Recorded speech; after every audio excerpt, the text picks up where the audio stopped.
Okay, hey guys, welcome back to my space. I was gonna say channel, but that feels so formal, and we're not about that here. We're just hanging out. Today I wanted to talk about something that's been on my mind a lot, which is this whole idea of learning English. It's like you learn all these rules in a classroom and you memorize vocabulary and you do all the things you're supposed to do, but then you talk to someone who actually grew up speaking the language and it feels like a completely different universe. It's like they have this secret code and you're just standing there with your textbook, feeling like a total outsider. And it's so frustrating, right? Because you've put in the work. So I was thinking, what if we just cracked the code? What if we just figured out the little things that nobody ever tells you? The stuff that isn't really a rule, but it's just a vibe.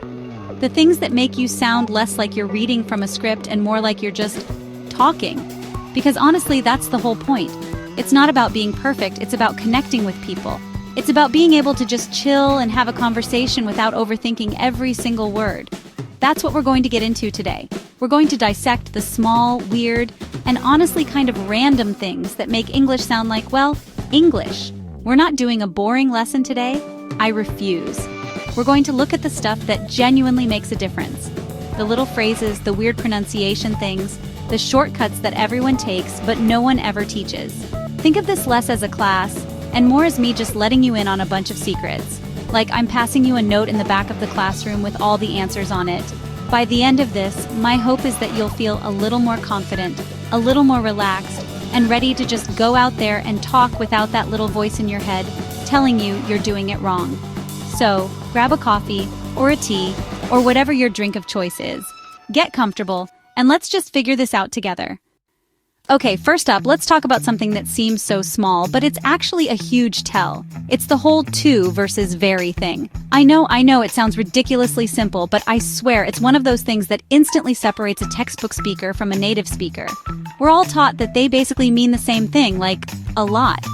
But they don't. Not really. It's all about the feeling behind it, the subtext. It's a whole mood. Very is just a descriptor. It's a fact. This coffee is very hot. Okay, cool. Noted. It's just a statement about the temperature of the coffee. It's informative. It's like if a thermometer could talk, it would say, this coffee is very hot. There's no emotion in it, really. It's just an intensifier. It's like putting an exclamation point on the word hot. It's just a lot of hot. Simple, clean, no drama. But to is a whole drama. To implies there's a problem. This coffee is too hot. See the difference? It's not just a fact anymore, it's a complaint. It means it's so hot that I can't drink it. There's a consequence.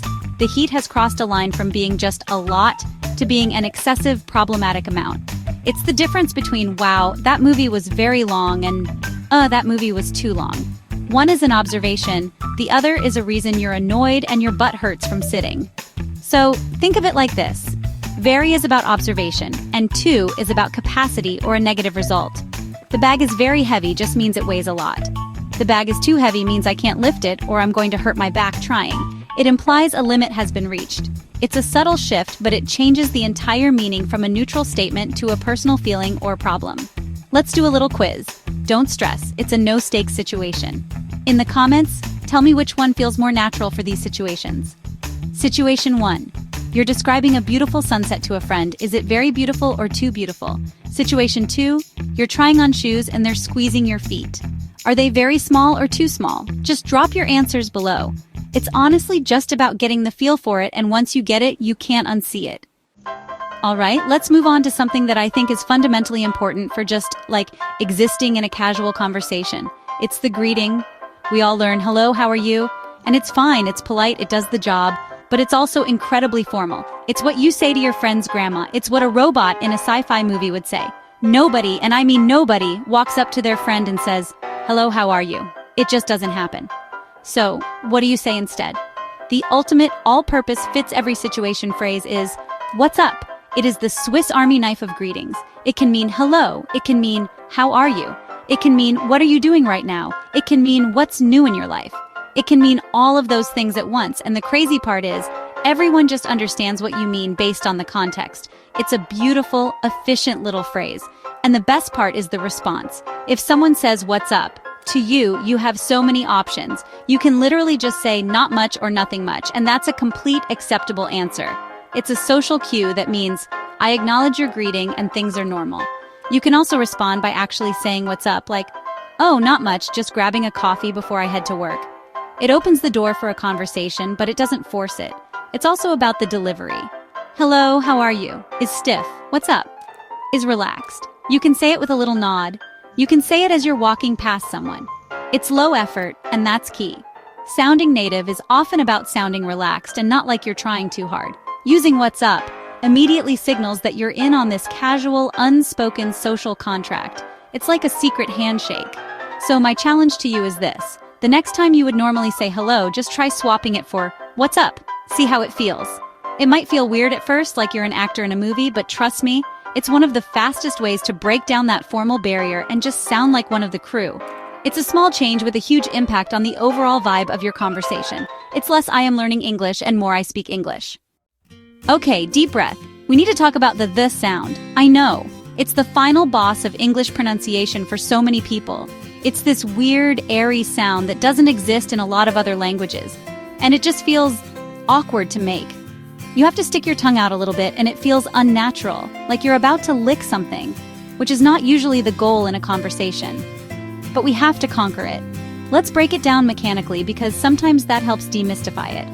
There are actually 2 th sounds, but let's focus on the main one, the soft one, like in thanks or 3. All you're doing is gently placing the tip of your tongue between your top and bottom teeth. Just let it rest there.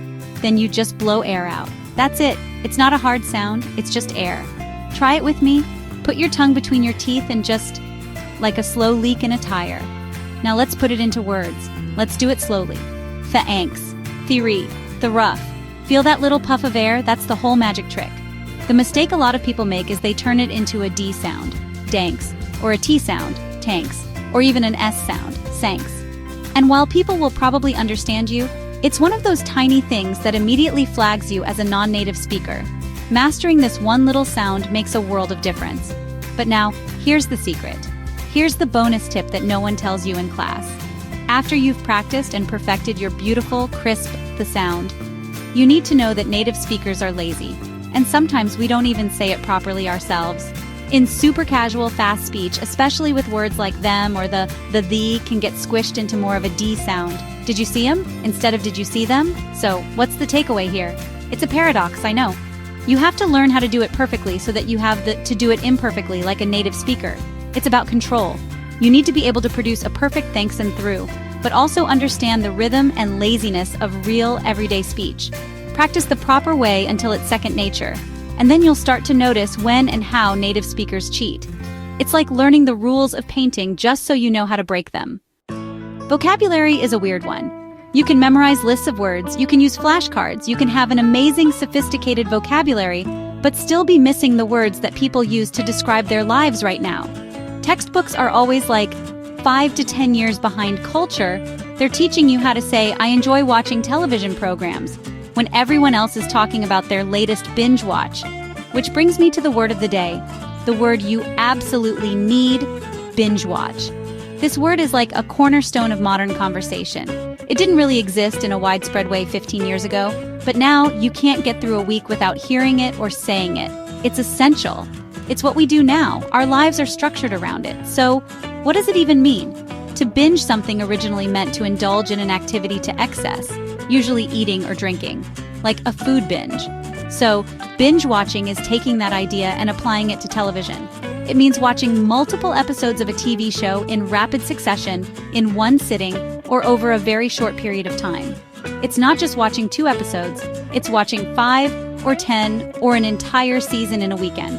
It implies a certain level of obsession and a complete disregard for your other responsibilities. For example, you wouldn't say, I'm going to binge watch this movie. That doesn't make sense because a movie is just one thing. It has to be something with multiple parts, like a series. The perfect sentence is something like, I was going to be productive this weekend, but then I started the new season of and ended up binge watching the whole thing. It perfectly captures a universal modern experience. Adding words like this to your vocabulary is such a power move. It shows that you're not just learning English from a book. You're paying attention to the culture of the language right now. It's a signal that you're current. It's like knowing the latest slang or the biggest meme. So, try to use it.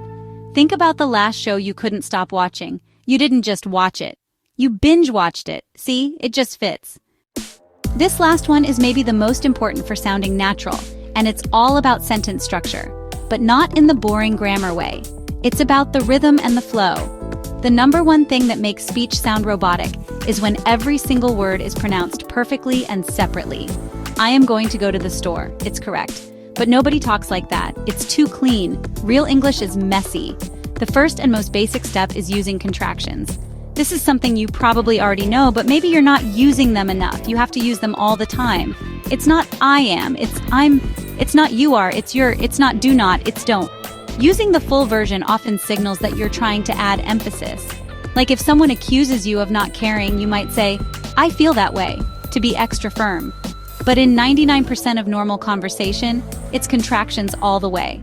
But then there's the next level, the level beyond contractions. This is the stuff that's so casual it's sometimes not even considered proper English, but it is 100% how people speak. I'm talking about smooshing words together. Going to becomes gonna, want to becomes wanna, I am going to leave becomes I'm gonna leave. It completely changes the rhythm of the sentence and makes it smoother, faster, and way more natural. And it doesn't stop there. We do it with questions too. Could you becomes could ya. Would you becomes would ya.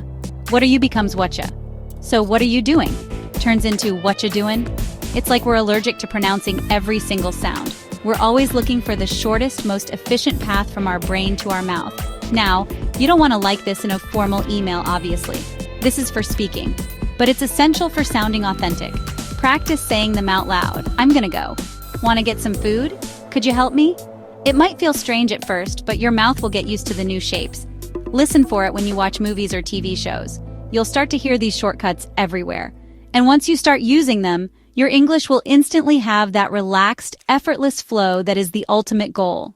Alright, so that was a lot. We went through some weird, specific stuff today, from grammar feelings to lazy pronunciation, but honestly, this is the stuff that matters. It's the texture of the language.